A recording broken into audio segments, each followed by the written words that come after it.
बच्चों बहुत स्वागत है आप लोगों का केमिस्ट्री क्लास में। मैं हूं आपका केमिस्ट्री टीचर सुनील यादव। बच्चों आज एक नए टॉपिक के साथ मैं आपके साथ हूं। हमारा आज का टॉपिक है अकार्बनिक बेंजीन। बच्चों हम ये जानने की कोशिश करेंगे कि अकार्बनिक बेंजीन किसे कहते हैं।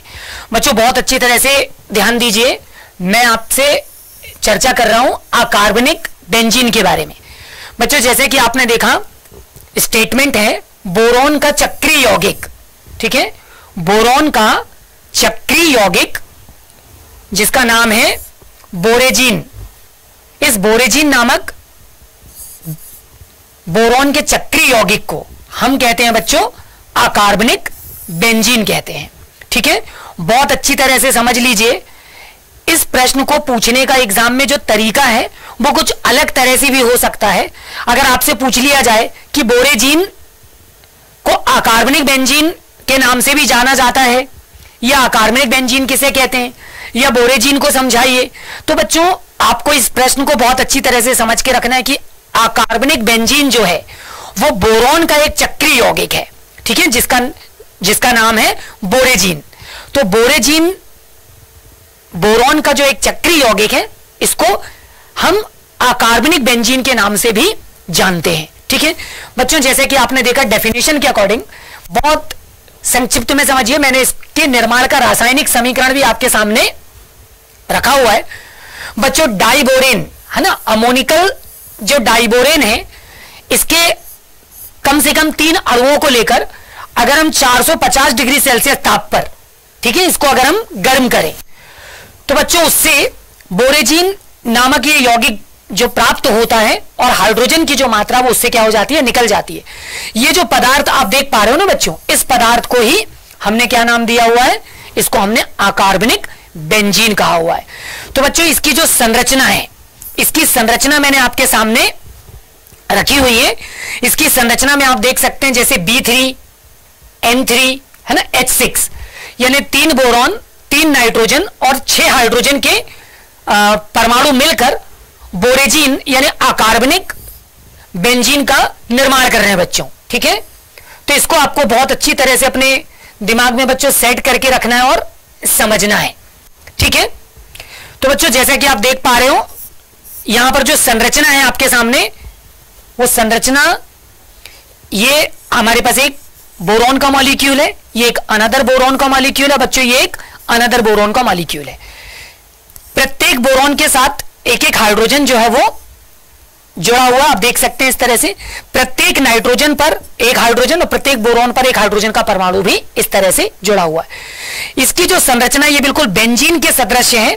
अगर आप बेंजीन के बारे में जानना चाहें तो मैं बेंजीन की संरचना जल्दी से आपके सामने रखता हूं कि बेंजीन में कार्बन कार्बन परमाणुओं का एक किस तरह 6 कार्बन परमाणुओं का एक हेक्सागन होता है बच्चों, ठीक है, और प्रत्येक कार्बन परमाणु पर एक हाइड्रोजन का परमाणु इस तरह से जुड़ा होता है, ठीक है, प्रत्येक कार्बन पर। और बच्चों बेंजीन में एकांतर क्रम में द्विबंध और एकल बंध इस तरह से जुड़े होते हैं। तो चूंकि यह संरचना बेंजीन की है, इसी से मिलती जुलती संरचना बोरेजीन की है और इसीलिए हम इसको अकार्बनिक बेंजीन के नाम से भी जानते हैं। बच्चों जो अगला टॉपिक है, तो अगला टॉपिक मैंने आपके साथ लिया हुआ है, वो टॉपिक है डाइबोरेन। बच्चों डाइबोरेन का जो रासायनिक सूत्र है वो है B2H6, ठीक है। बच्चों डाइबोरेन का रासायनिक सूत्र है B2H6। मैं आपको जल्दी से इसके लिए जो मैंने प्रश्न ले रखा हुआ है वो आपको प्रश्न आपको बता दूं। बच्चों मैंने जो आपके लिए प्रश्न लिया हुआ है वो प्रश्न है कि B2H6 यानी जो डाइबोरेन है वो इलेक्ट्रॉन न्यून यौगिक है, क्यों, समझाइए। आपको मुझे बताना है कि जो डाइबोरेन मैंने लिया हुआ वो इलेक्ट्रॉन न्यून यौगिक है, तो वो इलेक्ट्रॉन न्यून यौगिक क्यों है, हम उसको क्यों बोलते हैं कि वो इलेक्ट्रॉन न्यून यौगिक है। बच्चों मैंने आपको नीचे डाइबोरेन की संरचना भी दे रखी है, ये डाइबोरेन की संरचना है। इसी संरचना को लेते हुए मैं आपको ये कारण जो है वो स्पष्ट करने वाला हूं, तो बच्चों जल्दी से समझने की कोशिश कीजिए। बच्चों डाइबोरेन का जो अणु सूत्र है वो है B2H6, ठीक है। B2H6 में बच्चों BH3 की 2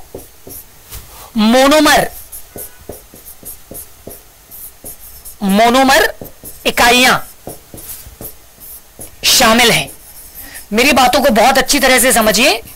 मैंने कहा है कि B2H6 डाइबोरेन में BH3 की एक नहीं बल्कि दो मोनोमर इकाइयां शामिल हैं। मतलब यहां पर BH3 दो तरह से दो मोनोमर जो हैं वो मिलकर B2H6 बना रहे हैं। देखिए किस तरह से बच्चों, एक बोरॉन ये है, इससे जुड़ा हुआ एक H, फिर इससे एक और H जुड़ा हुआ है, फिर इससे एक H जुड़ा हुआ है, तो ये बन गया एक BH3। बच्चों इसी तरह से एक BH3 कुछ इस तरह से है, ठीक है, ये भी एक BH3 है। बच्चों यहां पर ध्यान देने वाली बात है और बहुत इंपॉर्टेंट है, ध्यान दीजिए। बोरॉन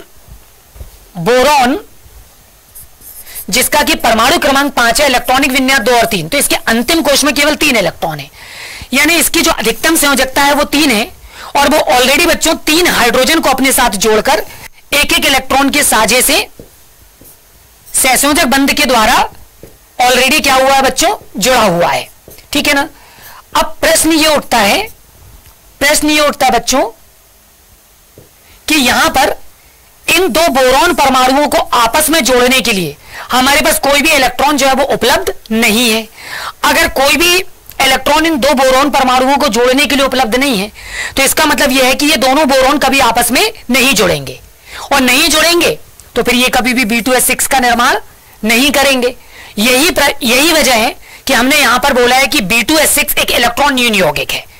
तो ऐसा क्यों है, इलेक्ट्रॉन न्यून यौगिक ये इसलिए है बच्चों क्योंकि यहां पर जो BH3 इकाई है, एक इकाई ये है और एक इकाई ये, ये दोनों अलग अलग मोनोमर हैं। तो बच्चों इनको जोड़ने के लिए हमारे पास कोई भी इलेक्ट्रॉन जो है वो उपलब्ध नहीं है, और यही वजह है कि हम B2H6 को इलेक्ट्रॉन न्यून यौगिक कहते हैं। अब प्रश्न ये है कि अगर ये इलेक्ट्रॉन न्यून यौगिक है तो फिर ये जुड़े कैसे और कैसे B2H6 बना। तो बच्चों अब हम इस टॉपिक पर लौट आते हैं। तो ये चीज अब मैं आपको समझाने जा रहा हूं, ध्यान दीजिए बच्चों। जब हम हाइड्रोजन की विद्युत ऋणात्मकता की तुलना बोरॉन से करते हैं तो ये देखते हैं कि हाइड्रोजन की तुलना में बोरॉन की विद्युत ऋणात्मकता उच्च होती है, और यही वजह है बच्चों कि इनके साझे का इलेक्ट्रॉन जोड़ा बोरॉन परमाणु पर शिफ्ट हो जाएगा। बच्चों ये जितने भी इलेक्ट्रॉन जोड़े होंगे ये सभी बोरॉन परमाणु पर शिफ्ट हो जाएंगे, ठीक है ना, दोनों ही BH3 परमाणुओं के। मेरी बात आप लोगों को समझ में आ गई, ठीक। अब जब ये इलेक्ट्रॉन जोड़े बोरॉन परमाणु पर शिफ्ट होंगे तो इसकी एक नई जो स्थिति दिखेगी वो कुछ इस तरह से दिखेगी। एक बोरॉन, फिर बच्चों एक H, ये इससे जुड़ा हुआ दूसरा H, फिर ये इससे जुड़ा हुआ तीसरा H। बच्चों एक दूसरा बोरॉन, फिर इससे जुड़ा हुआ एक H, फिर इससे जुड़ा हुआ एक H और इससे जुड़ा हुआ एक और H। बच्चों अब क्या हुआ, जब इलेक्ट्रॉन जोड़ा बोरॉन पर शिफ्ट होगा तो बोरॉन पर आंशिक रूप से ऋणावेश, जबकि हाइड्रोजन पर आंशिक रूप से धनावेश उत्पन्न हो जाएंगे, इस तरह से, ठीक है। सभी बोरॉन पर ऋणावेश और जितने भी बोरॉन परमाणु होंगे सभी पर आंशिक रूप से धनावेश उत्पन्न हो जाएंगे। बच्चों अब क्या होगा, ये जो बोरॉन का परमाणु जो निकटवर्ती हाइड्रोजन के संपर्क में होगा, ये क्षणिक आकर्षण बल के द्वारा इस बोरॉन से आकर्षित हो जाएगा और उसके साथ क्या बना लेगा, हाइड्रोजन बंध बना लेगा। तो बच्चों यहां पर समझने वाली बात यह है कि दो परमाणुओं को जोड़ने के लिए कोई इलेक्ट्रॉन उपलब्ध नहीं था, लेकिन फिर भी वो हाइड्रोजन बंध के द्वारा जुड़कर, है ना, हाइड्रोजन बंध के द्वारा जुड़कर वो B2H6, यहां पर ये B2H6 का निर्माण सरलता से कर लेते हैं।